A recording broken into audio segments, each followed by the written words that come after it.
Today I'm going to be making 10 Star Wars minifigures that LEGO has refused to make. Since this theme started back in 1999, LEGO has made a ton of Star Wars minifigures, but they've also left out a ton. And while they find time to make hundreds of Luke Skywalkers and Obi-Wan Kenobis, they haven't taken the time to make a lot of important characters, many of which have been around for decades. And today I am going to be making 10 individual characters that have never been made before, using official parts as well as custom parts and so much more to make the best characters possible. And at the end, I'm going to be making an epic battlefield with loads of figures and armies and everything. It's gonna be great. And according to my analytics, 91% of you are not subscribed, and only you, yes you watching this video, can make the difference. So smash that subscribe button and let go. See what I did there?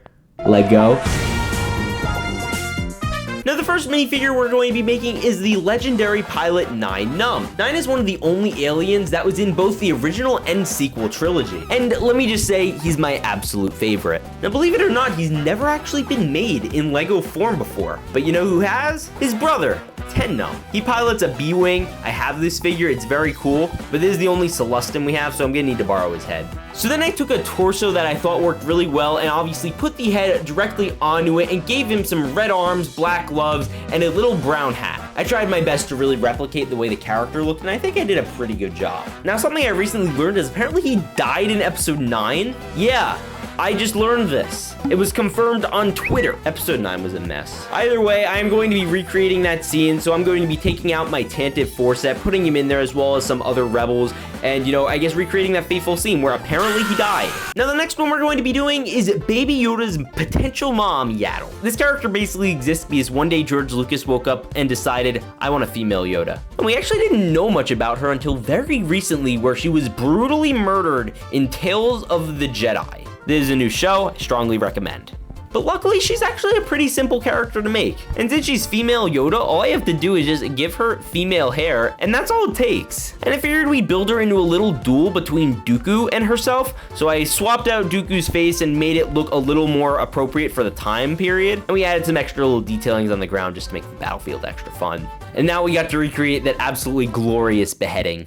Next up is a character from the game Jedi Fallen Order named Cal Kestis, an Order 66 survivor and fellow Ginger. Now for Cal, I decided we would go for this custom face as well as this spray painted hairpiece. And as for the torso, what I did was I flipped around one of the U-Wing pilots and popped in the arms again, as well as giving him some detailed black pants. I also decided to give him BD1 as a companion since we did get that minifigure this year, his double-bladed lightsaber, and of course, a poncho. It wouldn't be Cal Kestis without a poncho. I also wanted to put together a fun little battle here where he's fighting against some of the Purge Troopers. I just like those guys a lot. Stop right there.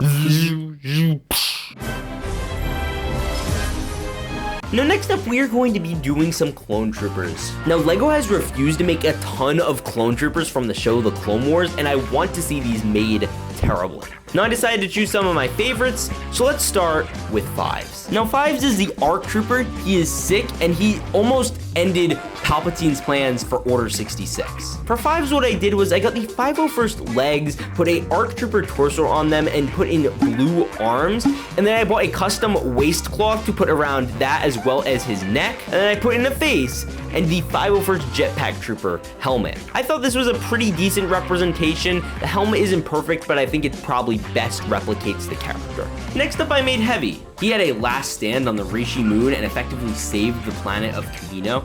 I love the guy. And finally, I made 99, a deformed clone who loves helping out his brothers. And he's just one of the nicest, most wholesome people ever. For him, I gave him a bluish gray torso, short legs, an older man's head, as well as some grenades and other materials for him to hold and bring into the battle. And like that, we are finished with the clones. Now, number 5, we have Saw Gerrera. He is a rebel radical that has been in basically every Star Wars thing now. He was a fighter in the Clone Wars and the Bad Batch, then switched to the Rebellion in Rebels, Andor, and the game Jedi Fallen Order, then finally showed up in Rogue One. My man's been around. But to make him perfect, I had to go to Target and grab this $40 set for this single armor piece, which I thought would just make him look absolutely perfect. So I broke it open, took the armor piece out, and put it on the torso of the A-Wing pilot, as well as swap out the legs and the face. I gave him the cape of Moff Gideon as well, and gave him Finn's hair. And honestly, I think this could actually pass as an official LEGO minifigure. 10 out of 10. Now, at number 6, we have Chrysanthemum.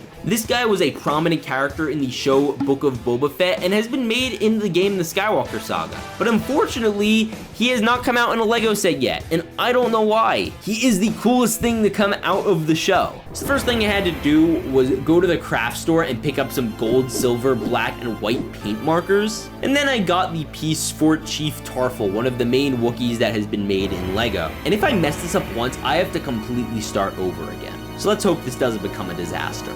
Now first I had to take the piece and color it completely black, which wasn't super difficult. I let it dry, and then it was time for the hard part, the detailing. So first I went to paint all the necessary elements, the nice gold color. And then after that, I had to do the shoulder pads in a nice silver color. And then after that, I put some white in the eye and silver around the face to texture it out a bit.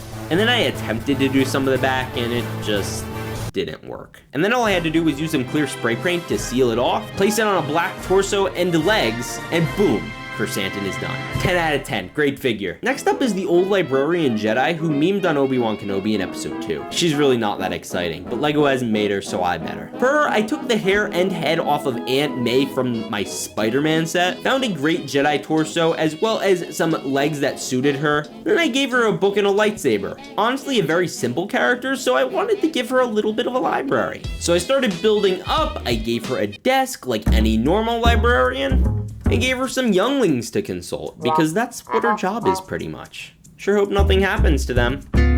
Now at number 8, we have one of the most fun customizable characters, Cobb Vanth. Now if you've seen The Mandalorian or Book of Boba Fett, you know this man is already a customizable character. He has Boba Fett armor, he has a red shirt, he has nothing on at all and a Bacta tank. So first for him, I grabbed some nice mercenary legs, then I put Boba Fett's torso on him, added some maroon arms, as well as a red scarf. Then I threw on Luke Skywalker's face from the sequels, and then added this dirty blonde hair I thought would work well with him. Then once you arm him up with some brick arms, he looks stellar. He's by far one of the most easy minifigures to customize, and there are tons of different ways you could do it, and strongly recommend trying it. Also, fun fact, I was him for Halloween 2 years ago. How epic is that? Now, number 9, we have the main bad guy from Solo, Dryden Voss. And surprisingly, he hasn't been done in Lego. Now, for Dryden, I got this black cloak that mixes with the legs, combined that with a nice black cape I thought suited him, and got a custom face that fit him well, as well as Luthen's hair. You could also use a burnt Anakin face if you don't want to buy a custom face, but I just thought it looked a little too ugly. And as an accessory for him, what I wanted to do was give him some Bothan bodyguard. So I bought this Solo set that came with them, cracked it open, and stole them out of it. And all together, they look absolutely stellar, and totally not being controlled by Darth Maul. Now this next one is kind of cheating, and it is Emperor Palpatine. And you may be thinking, Logan, you're stupid. Lego has already made Emperor Palpatine. I even saw him in that multi-billion-dollar Spider-Man movie. And yes, you're right, but I don't know if you remember.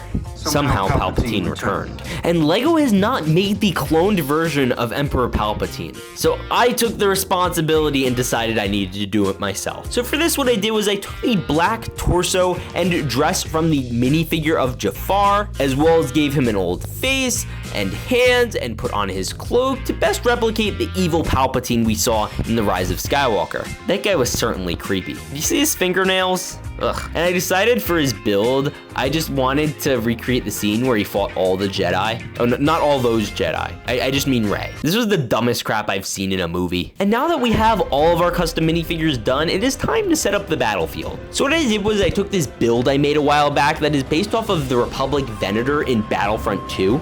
And I placed all the characters throughout, but I of course wanted to have an epic battle, so I broke out my battle droid tub and started placing them all over the place. And it's a really fun battlefield, but you know what would be lame? If they didn't have an epic battle. With that said, let it begin. Roger, roger.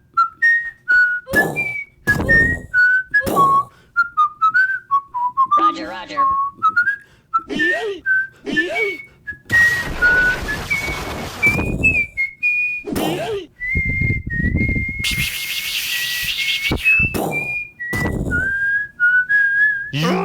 And the battle is won. Now tell me which of these was your favorite minifigure, which you thought was the best, as well as fix that 91% subscriber gap. Peace out and stay awesome.